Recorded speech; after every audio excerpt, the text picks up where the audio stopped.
Good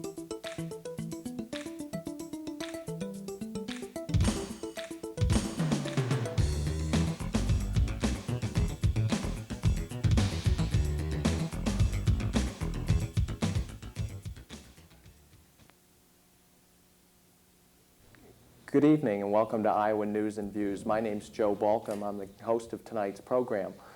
This is program number 4 in our series of regular weekly programs. We produce a new show every 2 weeks, but are here tonight to talk about the state income tax program in Iowa and current debate surrounding the state income tax. This program is a community affairs program brought to you around the state of Iowa by, mostly produced by volunteers, to bring discussion to a variety of issues of interest to our local communities and to the state. We're going to get right at the program tonight. We were going to have Senator Tom Vilsack join us this evening, but because of the current debate going on tonight at the state capitol on the tax cut proposals being considered, he will not be able to be with us. But our guest tonight is Brad Lint, the Executive Director of the Iowa Citizen Action Network, a consumer organization representing about 30,000 members statewide. It's great to have you with us tonight, Brad. Thank you, Joe. Great. It's great to be on your program. Let me tell you a little bit about Iowa Citizen Action Network. We're a statewide consumer coalition working with labor, religious, senior, community, family farm, environmental groups. Throughout the year, we're involved in research, lobbying, organizing, grassroots lobbying, and coalition building on issues of concern to average Iowans, and that includes an awful lot on taxes. We've worked throughout the years for fair taxes here in Iowa. Very good. Let's get right to the topic. The Iowa House of Representatives has recently approved a $300 million, 15% tax cut in personal income tax, and the state Senate, as I noted a moment ago, is currently debating a proposal to do the same. What's the status of these proposals? Well, even as we are taping this program tonight, they're debating it. The tax cut proposal in the Senate has been slimmed down a little bit. It's 10% across the board instead of 15% over a 3-year period. But it's some $190 to $200 million of cuts that they're debating. I see.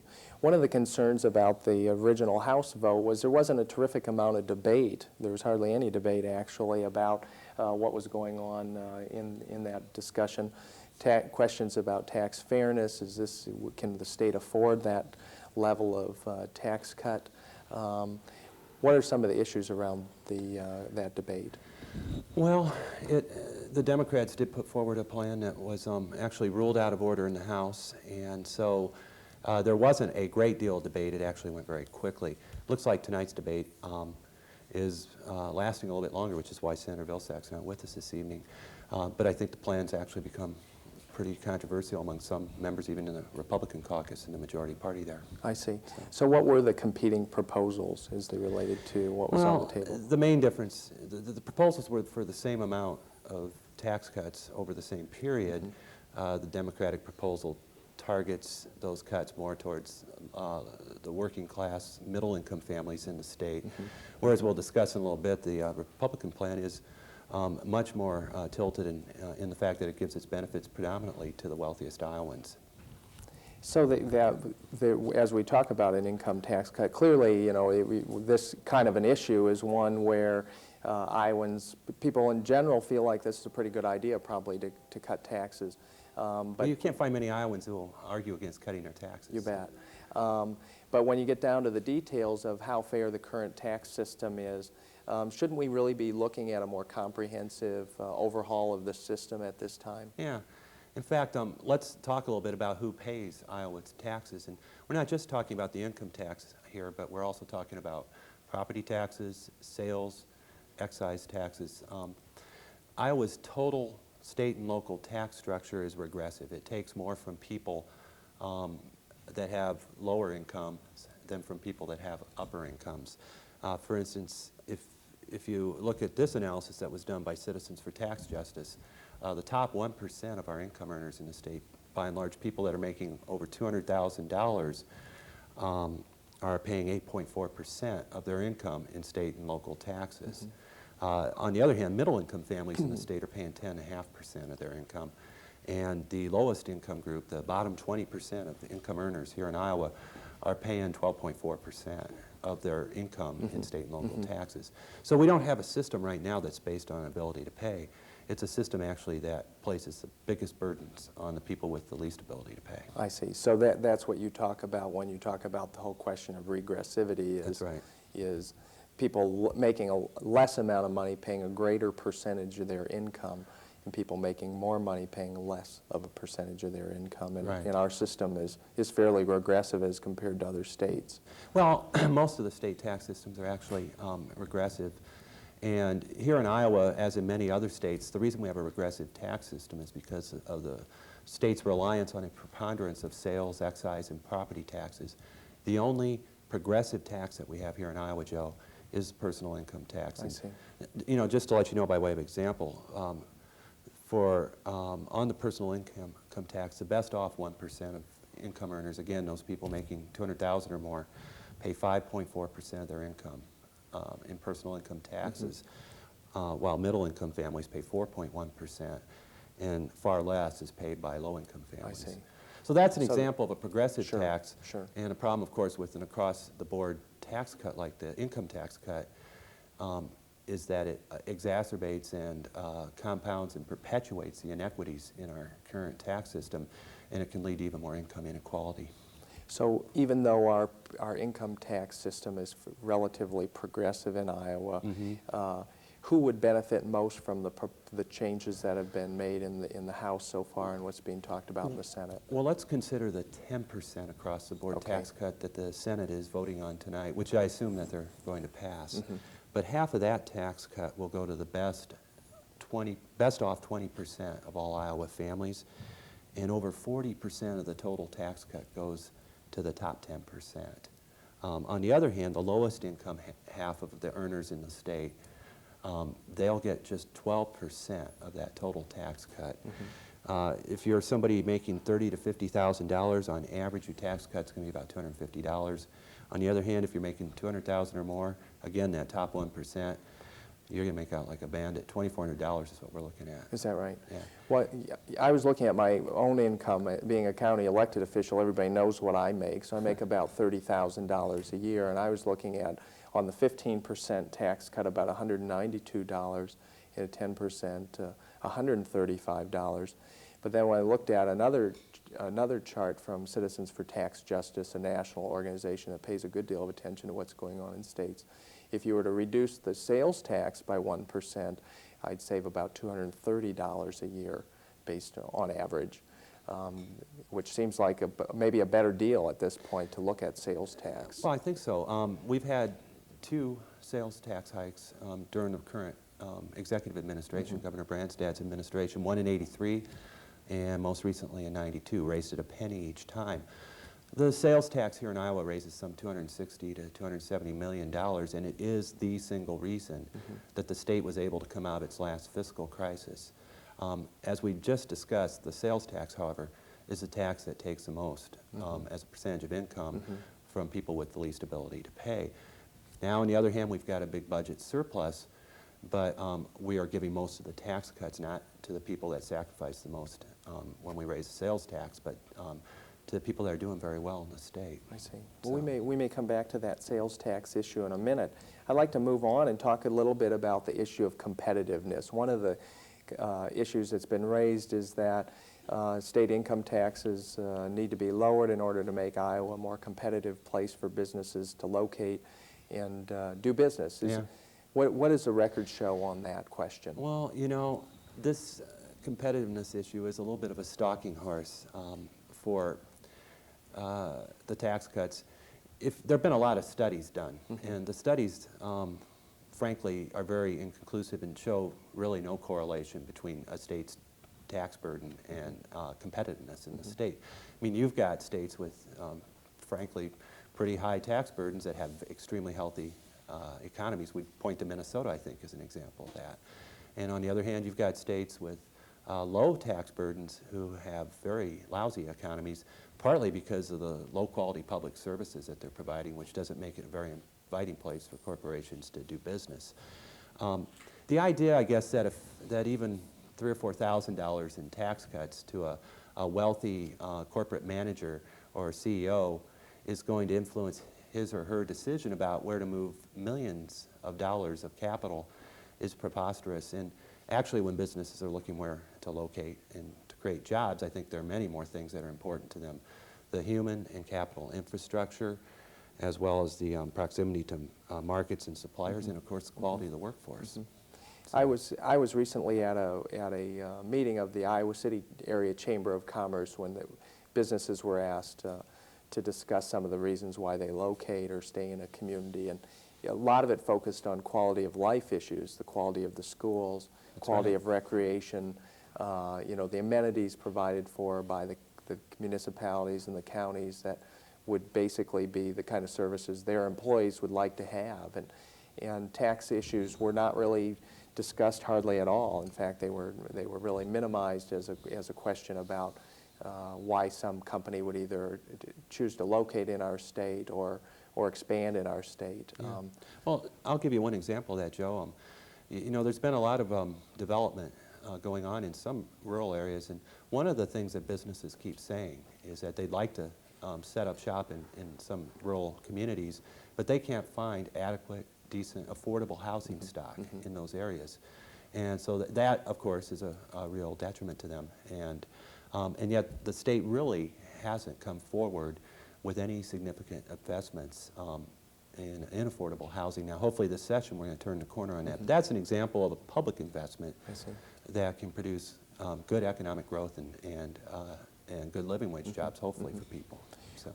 Well, some of the discussion about this seems to me to be really focused on the question of supply side economics and whether or not by giving people a couple $100 more in their pocket, which, you know, on the face of it, everybody can be for and get behind, but whether or not that kind of investment really creates a lot of vitality in the economy. You know, if I have an extra $135 next year, I'll buy a couple more CDs or maybe take a short trip somewhere, or, you know, I'm not going to be... You're not going to start a business? I'm not going to start a business or probably create jobs. And at the end of the year, I probably won't know where that $135 has gone to.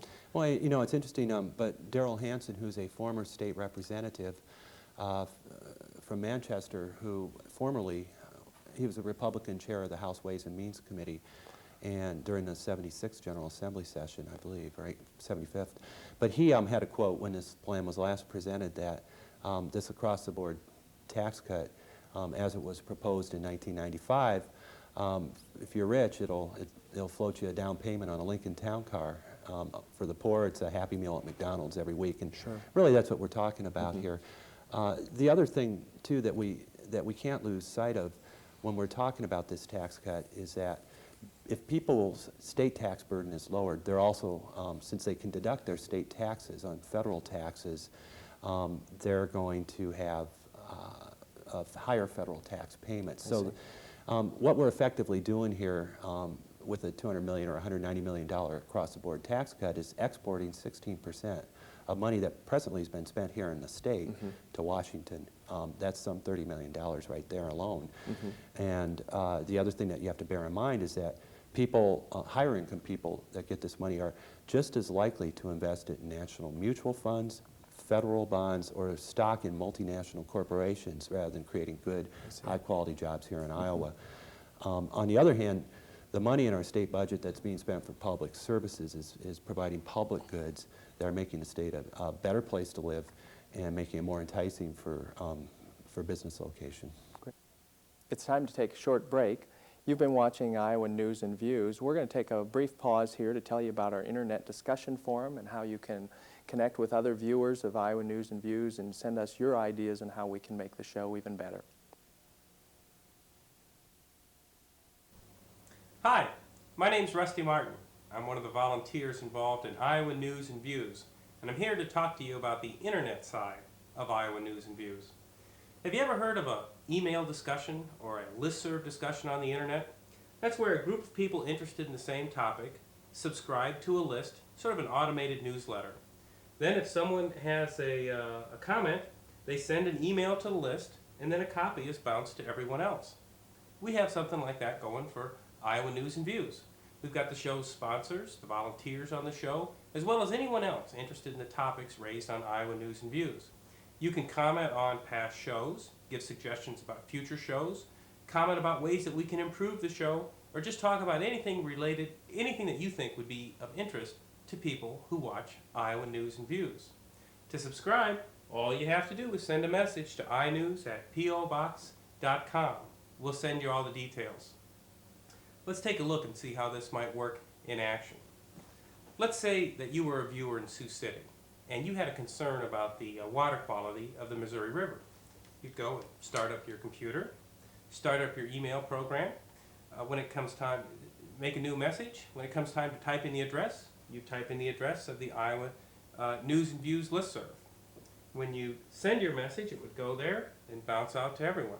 I'll type up my message. I think you should do a show about the water quality of the Missouri River, and here are 2 local people in Sioux City who would be excellent guests for that show. Bing, there it goes over the internet. Well, I think I'll check my email today. Oh, a message from Sioux City regarding water quality on the Missouri River. That's a great idea for a show. I think I'll send back a reply. Yes, other viewers have indicated some interest in water quality issues, and we intend to have a show in the near future on this. Very good. I'll send that back off. It wasn't that easy. You can be in this discussion. It's almost like everyone was in the same room talking with you. All you have to do to subscribe, send a message to inews@pobox.com. And if you ever decide you want to unsubscribe, all the instructions will be there. You'll be able to do that yourself. I hope to see you online. Welcome back. I hope you'll send us some email and join us on the internet. We're having a good time with that, and a lot of information being exchanged. We are talking about the state income tax debate tonight. Our guest is Brad Lint, the Executive Director of the Iowa Citizen Action Network in Des Moines, Iowa. Brad, thanks for being with us.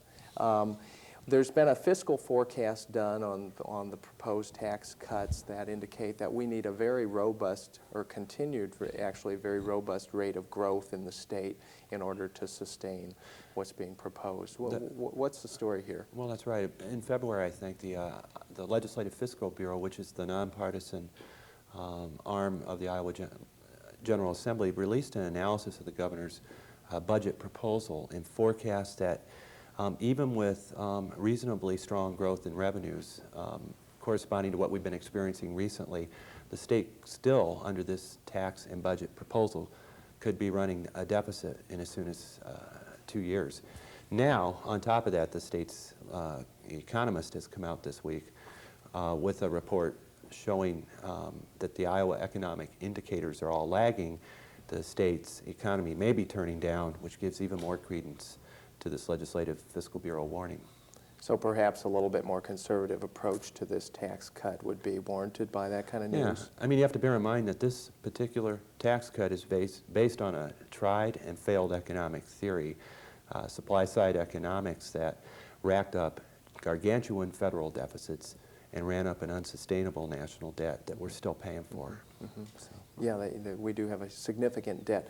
One of the issues that I hear as a local county supervisor, and I generally agree with this, is that it's better to keep money in the pockets of consumers and taxpayers in the community than have a huge ending balance or reserves building up in the local county budget. And in our county, we've done quite a bit to try and reduce those balances, and we operate at a fairly thin margin.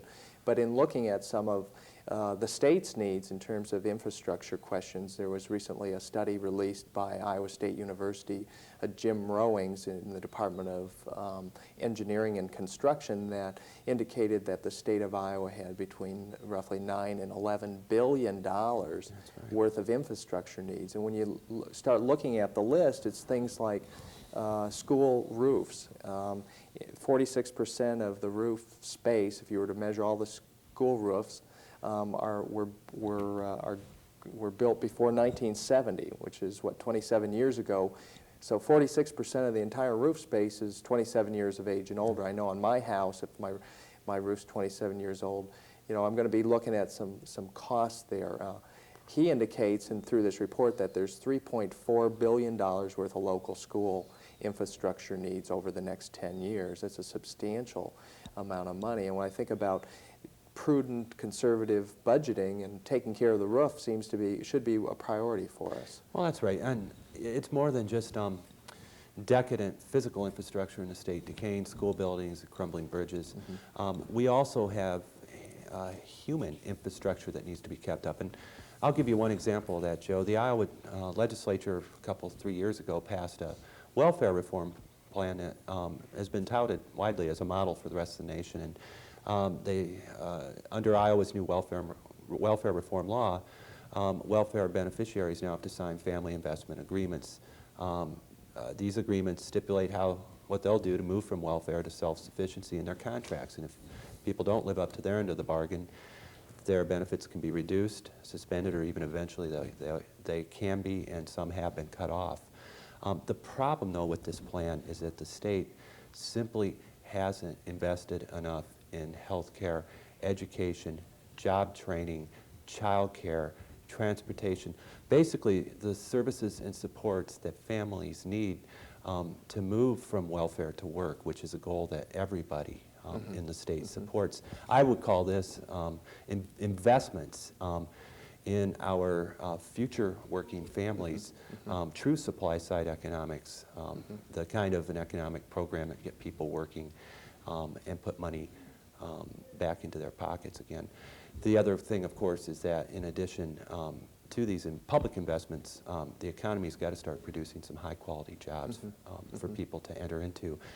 From our point of view, a high-quality job is full-time, at least $9.50 an hour with benefits. So, well, we've got a shortage of those here in the state. Yeah, we do, and Iowa's ranked 42nd, I think, nationally in growth in wages in terms of real income growth, which is kind of depressing when you look at the picture. Right. The other pieces of that infrastructure report indicated that we had about a little more than $1 billion in wastewater needs for local communities that are either growing or not, but have the significant costs of trying to meet wastewater needs. In our own county, in Johnson County, there's two communities anyway, maybe three, that are at sewer capacity. There's a couple other communities that are in the process of building either brand new plants or major additions. Those are extremely expensive kinds of propositions. And when we talk about economic growth and trying to attract businesses and new housing developments, we need sewer capacity, and it seems to me that's an area maybe that the state and federal government could be helping us and both from an environmental enhancement perspective as well. Well, and I guess that leads us perhaps to a point that needs to be underscored, is that the state has been the beneficiary of a lot of federal assistance in years past, and owing to the national debt that I just alluded to and proposals in Congress to balance the budget, we can expect that a lot of assistance from the federal government for public transit and other transportation, for environmental protection, for health and welfare services for folks are going to be slowing down to a trickle and in few cases even drying up. There are a lot of people arguing now that a tax cut of this size is imprudent, not just because it's risky fiscally, but because we should be making a rainy day fund to cover some of these looming losses in federal aid. So. That and continue to focus on this infrastructure and human resource questions, taking care of the people in our state. You know, again, the taxpayers have given state government their money to do with it what makes sense for us as the public and how to do that. And I guess I would hope that our state legislature will not only consider those issues around the tax cut and how people feel about the idea of tax cuts, but also ensuring that those policymakers take good care to make sure that our infrastructure is in good shape and our people are taken care of. Because those quality of life issues, I think, are really what's going to drive this, you know, our future future goodwill and future benefits to the state is having those things. That's right. Which is very important. What other issues are there around this? One of the ironies, it seems to me, with local governments is, in particular the counties, we, as you know, are still under a property tax limitation and are, in some cases, struggling to meet the needs of in our communities. And I know other county supervisors have that same concern. Local municipalities also have trouble meeting the service needs. It seems fairly ironic that we're talking about this substantial personal income tax cut at a time when local communities are really struggling to meet the service needs that are out there. Yeah. There's been two bills now. The bill passed in the House. We've got a bill coming out in the Senate, maybe be passed this evening. What will be the next step here if we have two competing proposals? Well, it remains to be seen. I mean, both the bills will go on over from one chamber to the other, and the Senate, for instance, will vote whether or not to concur with the House bill as it was passed. In the event that the Senate voted to concur with the House legislation, you would have a bill for all practical purposes and a tax cut. On the other hand, if they don't, and then conversely the House refuses to concur with the Senate version, these competing tax cut bills would end up in a conference committee, and it could take a while to get that decided. But it looks very likely at this point that there's going to be some amount of an across-the-board tax cut this year. And for people that are concerned about that, it's very, very important that they not wait, but call their senator and representative now, because this debate is not over yet. It's still live round. So will there be other tax issues discussed, do you think, this session and the whole tax structure question? We haven't talked about the recent report on corporate welfare that was done, noting almost $1 billion worth of tax breaks to Iowa corporations, many of which with laudable goals that serve a public purpose. Well, that's certainly worthy of legislative debate. I'm not sure it's going to happen this session, though. But I'll tell you one thing. The state of Iowa now has had a couple of legislative interim study committees on Iowa's state tax structure over the last 4 or 5 years. The Senate bill that's being debated, again, even as we speak here, has a provision in it to establish yet another interim study on Iowa state taxes to make tax reform recommendations to the future General Assembly. We're really long and heavy on studying the issue, and I think people know that Iowa's tax system is unfair to our low-income, working-income, middle-income families in the state, and that we need to take action to make it simpler and less regressive. So, you know, we're hoping that a lot of this legislative study will, that they'll be translated into political will to reform Iowa taxes. And one of the easiest things that we could do is to take a look at federal deductibility. We're just one of a handful of states that let people deduct their federal tax payments on their state tax returns. Because we have federal deductibility, we have to have a high nominal rate. Top rate here in Iowa is 9.98%. And federal deductibility has now become a stalking horse for these unfair across-the-board tax cuts. Our rate looks high on paper, but the effective rate, as we've alluded to earlier, on the top income earners is not all that uncompetitive at all with other states. I see. Well, it'll be interesting to see where this debate goes in the coming weeks and what the conference committees might do with this legislation. Our guest tonight has been Brad Lint, the Executive Director of the Iowa Citizen Action Network. I want to thank him for being with us. I also want to thank Public Access TV here in Ames, Iowa for producing the show, in particular Star Rankin and her crew for making this show possible tonight. I'd also like to thank our local sponsors around the state who make it possible for you to be watching this show wherever you happen to be watching it.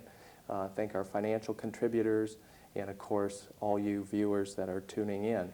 In a minute or two or so, you'll be given some information on how to contact us by phone, by mail, and on the internet. We encourage you to let us know what you think of the show, how we can make it better, and ideas for future shows and future guests.